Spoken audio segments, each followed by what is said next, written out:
Hello everybody, this is the great and glorious, soon to be famous one day, Nick Dutch, back on the camera again, once more in staggering and highly authentic looking, low resolution.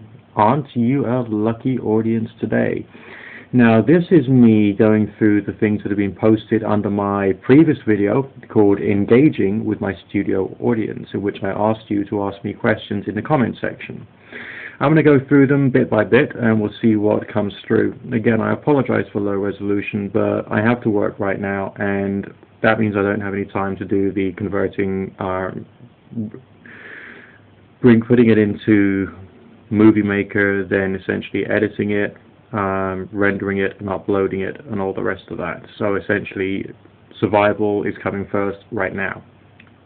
It won't shortly, but it is right now.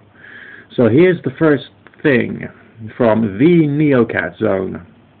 It says, I don't know if I've ever asked you this question, but what are your thoughts and feelings on the quantum mind-body problem, particularly the part that looks at consciousness as what causes the wave function collapse in quantum mechanics? To which the answer would be, I think that would actually take a university thesis for me to answer properly. I don't think I can answer that within a YouTube video. The fact of the matter is there's lots of things that we still don't know, and as a result of that I don't think I could actually provide you an answer because I don't know. And as far as wave function collapse in quantum mechanics and the connection to the mind-body problem, it's a bit complex. That's my first point. It's a nice complex question and the answer would be pretty complex if I knew about it. Okay, from King Pocolo Daimo. I've probably pronounced that incorrectly. My question, I've been trying to astrally project, but I get too many different descriptions on what's at the end, what the end result is supposed to be like. I've heard you can't hear. There's ghosts all over the place. You can move physical objects and all that stuff. I've also heard that we actually project ourselves every night dreaming, and that it's hard to remember. Can I know for sure that it's happening stroke happens? Any universal experiences? Alright, well the bottom line is, the way I understand it, there's lots of really crappy books out there written by people who are just after money, and they will overly make things really sensationalized. And as a result of that, there's going to be an awful lot of strange reports and or bad reports. The idea of not being able to hear, that goes contrary to my experiences. As I've mentioned before, it appears there's different levels or depths to what an astral projection type experience can be like. There are those in which it is more like what the occultists or pagans would call a path working, which is more like a deliberately brought about vivid dream or lucid dream or something close to it done in meditation. And it is said that the astral moves out of the physical and you can have some kind of connection to other people's minds or similar weird things which can happen under those experiences. And basically it's a waking dream, basically, but it's got more dimensions to it which are a little anomalous, but the anomalous bits happen once in a while. As far as seeing ghosts all over the place, basically no. When I did my conscious astral projections, I did not see ghosts all over the place, but in one of them I did see two people who shouldn't have been there, and it would make some sense that they had some kind of guide presence, maybe. Possibly. We don't know. It's just another strange experience. As far as do we actually project every single night, it is believed that we do. Sylvan Muldoon, and in the book Projection of the Astral Body, which was written with the help of Hereward Carrington, I understand, suggested that we need periods of unconsciousness so that we can have energy, so that we can function, and being conscious uses up energy. So his idea was every single night we go unconscious so that our astral bodies can move out of our physicals and get the extra energy we need to be conscious, and then it reconnects with the physical, and then we carry on being fueled to a certain degree by astral energy as well as by feeling nourished because we've had a good night's sleep.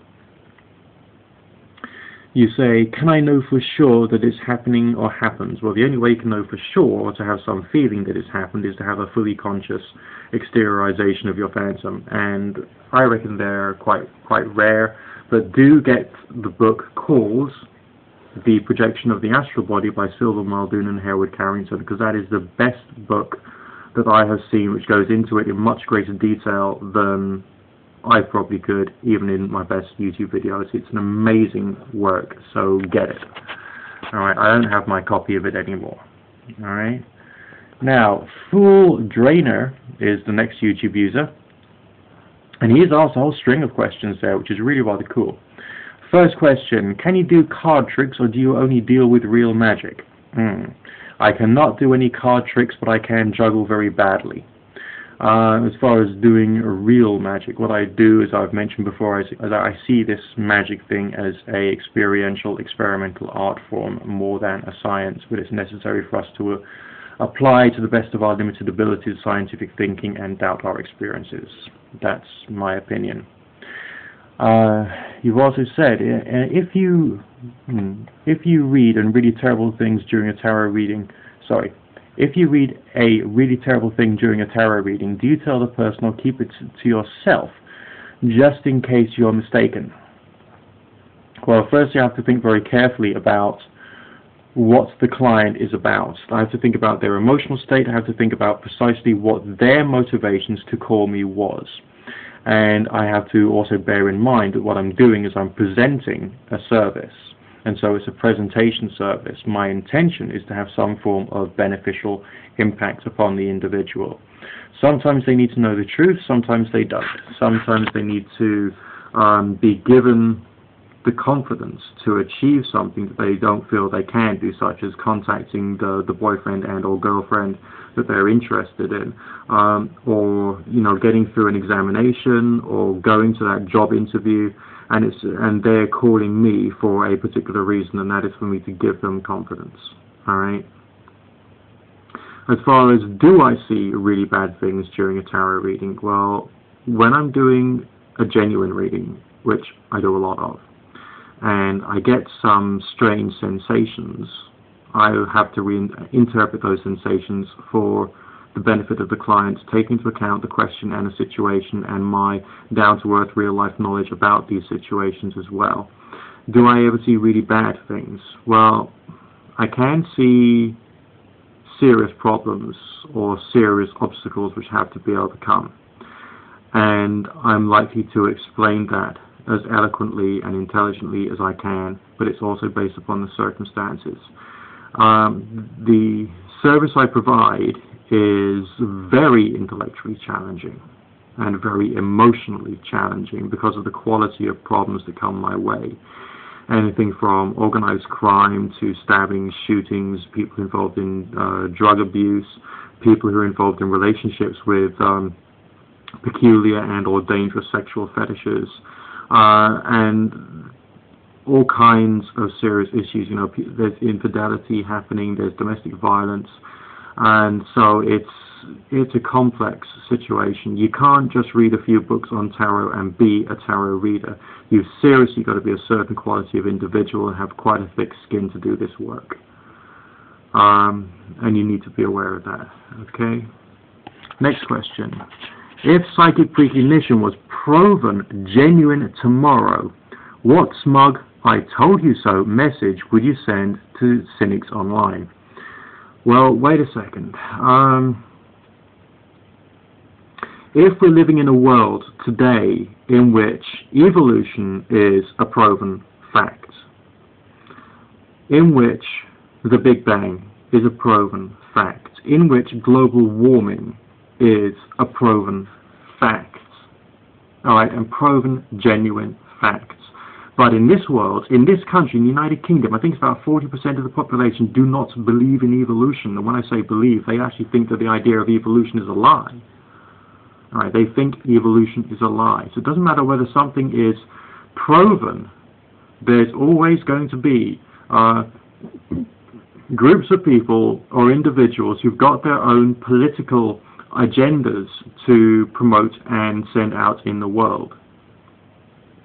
would it then be worthwhile me giving a smug "I told you so" message?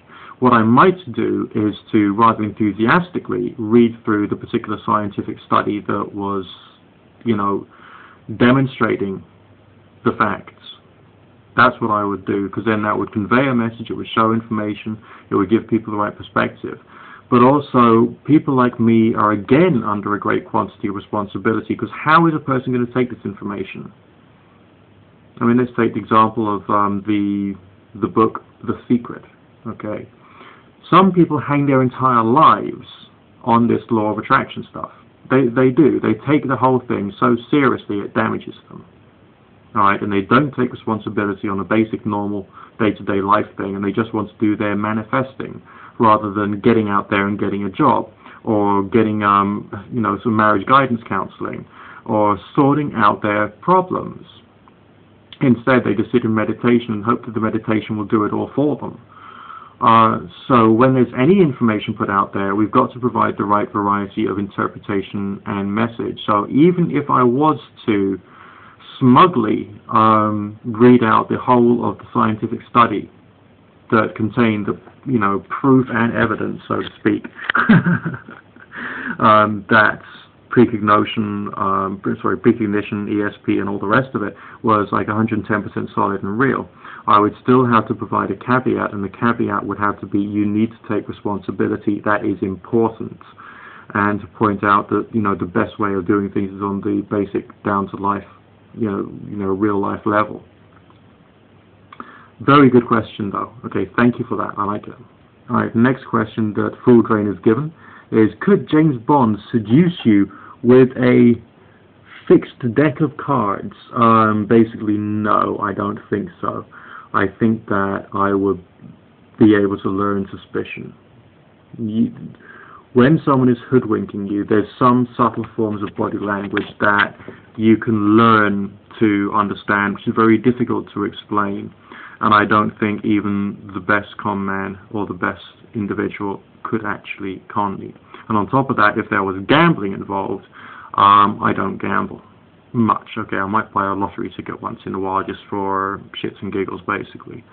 But no, I don't think that anybody could, because I'm Nick Dutch and I'm great.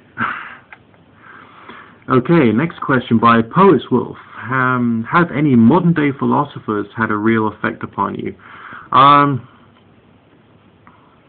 Not really.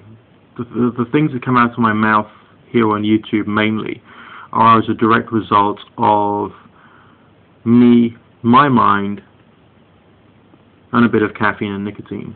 What you get is, the most part, what I think. Okay, I mentioned things like the works of Crowley or Dion Fortune or Alphonse Louis Constant and all the rest of that. But my intention, my take on the whole thing is my take on the whole thing. I have not taken that from any modern philosopher. Alright. Okay, so now we've got a question from Lurch579. Here we go.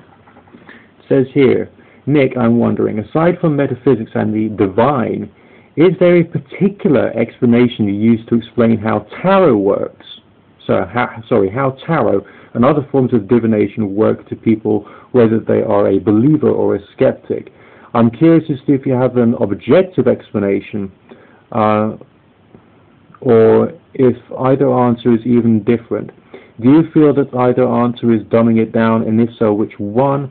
I know there are a few questions here, but honestly curious about your opinion. Right. This is where things get a bit difficult, because I don't know, I know that I don't know, and there's all kinds of reasons why various things could occur. The human brain is complex. If you do a lot of meditation, you're more likely to, thanks to the neuroplasticity and neurogenesis phenomenon, to be able to enter into a meditative state with greater ease. That's a fact. You might be able to be more creative in that state of mind. It's difficult to say upon which state of mind, especially if you've loaded your mind with various different symbols, and you can start to get some correlation between those and day-to-day life things.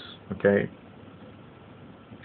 Also, I have the opinion that pareidolia, which some people use to state that all this psychic stuff is a load of rubbish, is in fact a very useful phenomenon. We have the ability to connect ideas and connect, make patterns and draw some extrapolations.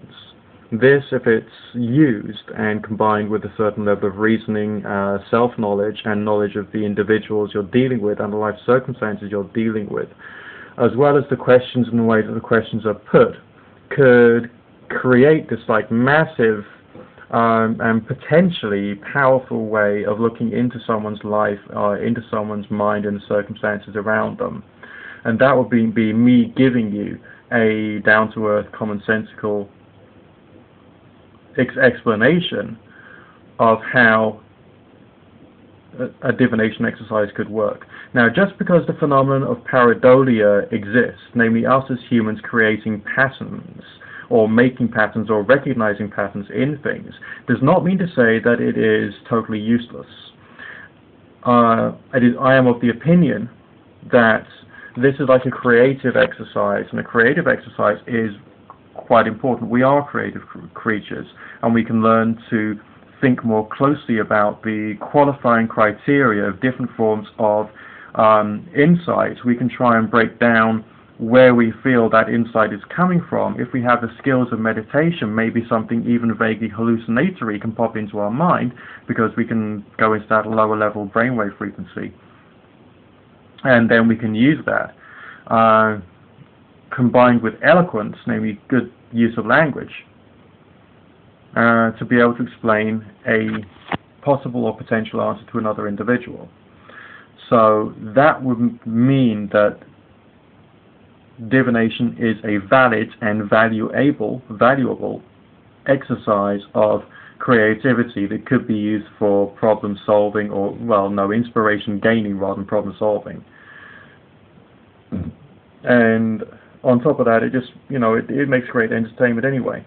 I have to be honest about this. This is the entertainment industry, and that's in the real light that I should see things.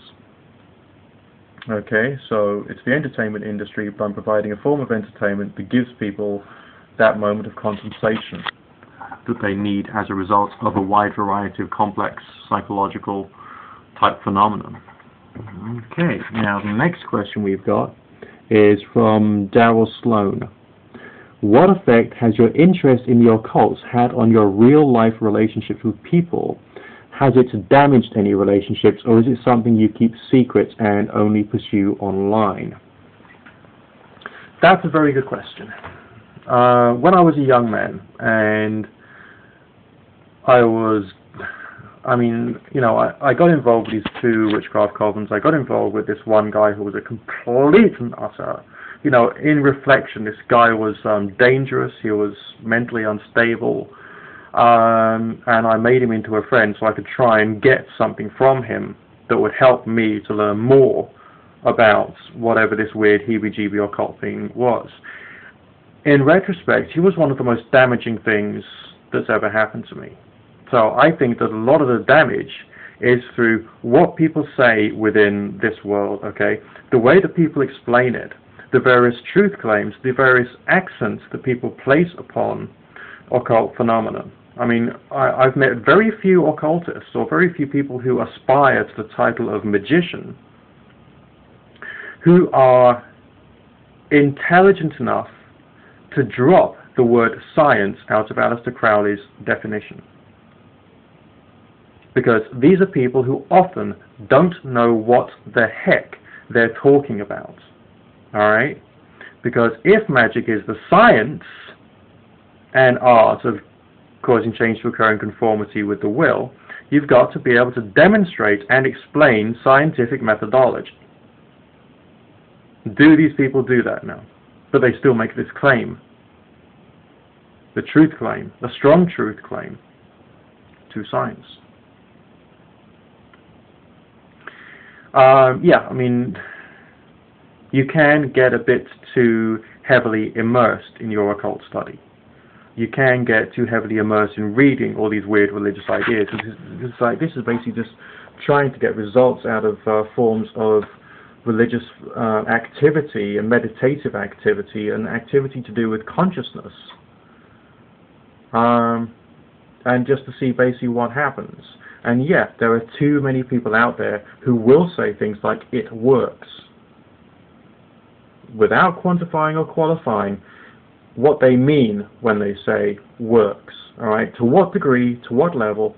The one problem is there's too many people out there who have not thought enough, and they still open their mouths. And they also bully people, because there's lots of cults and cult mentalities going out there in the world. They're very dangerous. Okay, so the occult doesn't damage people.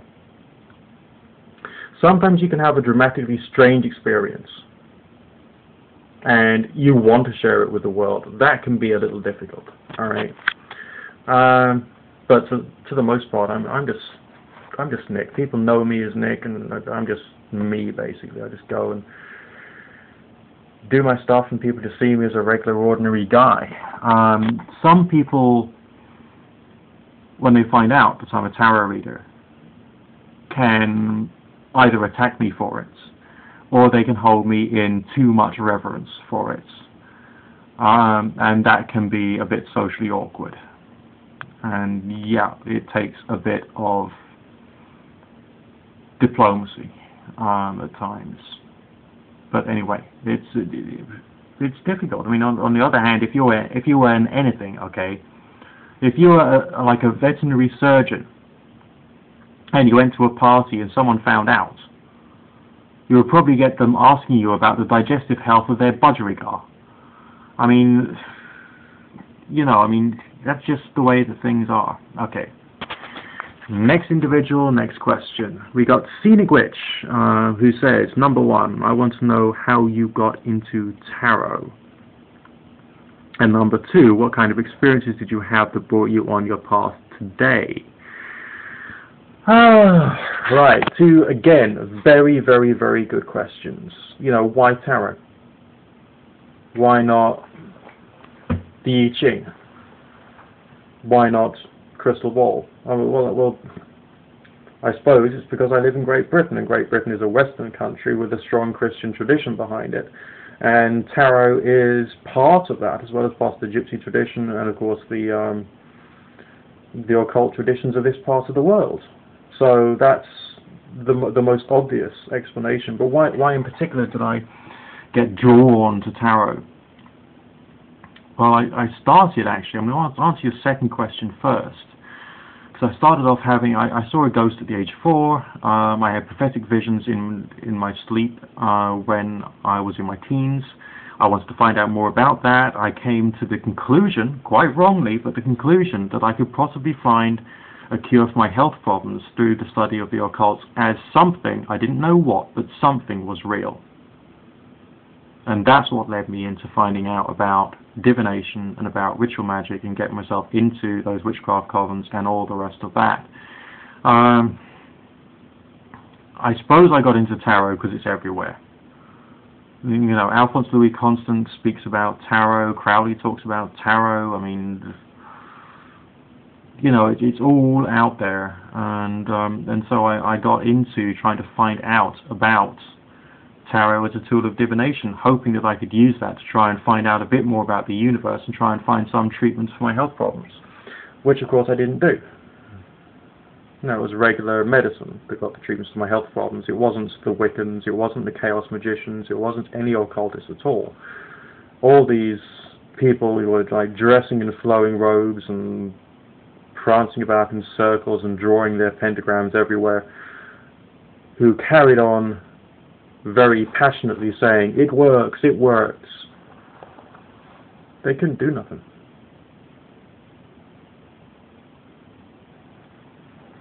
So it was up to me to find out. And what I found out is there's certain strange experiences that happen under certain strange times. And from that you can develop a weak belief, not a strong belief, but a weak belief that there's some other aspects to life which are important, and it's worthwhile experimenting, exploring, and seeing what you can do, and therefore playing with astral projection, playing with divination, playing with meditation, doing spiritual healing exercises and the visualization of the light coming out of your hands when you're doing them and all the rest of that. It all has a part to play. And so, yeah, there's an awful lot of peculiar experiences in the world. And if you discount the cost of the books and you discount the cost of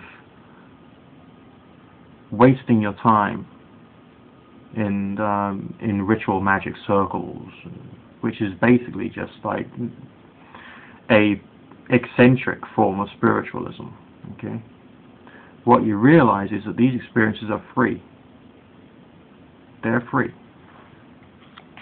Free for you, free for me. And everything starts with meditation and religious exercises. And things can move up from there, and you can start to get more strange experiences. Because we've been given some great toys by nature. Our own universe and our own minds. And if we can teach ourselves in the right way of thinking, objective, rational, as well as spiritual, we can have the occasional strange experience which will make you think, will make you start, possibly, to believe. Thank you for watching.